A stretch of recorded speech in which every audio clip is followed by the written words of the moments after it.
Having trouble with Pinterest messages not working? Here's how to fix it. First of all, make sure you have a stable internet connection. Switch between Wi-Fi and mobile data to see if that helps. An outdated app may cause issues.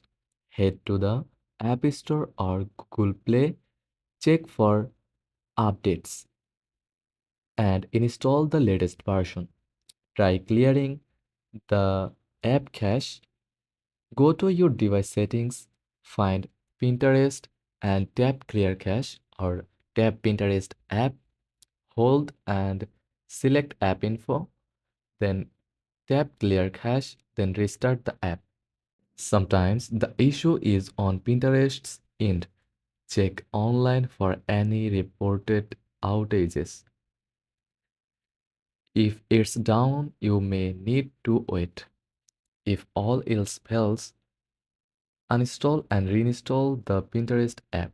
This refreshes everything and may resolve the issue.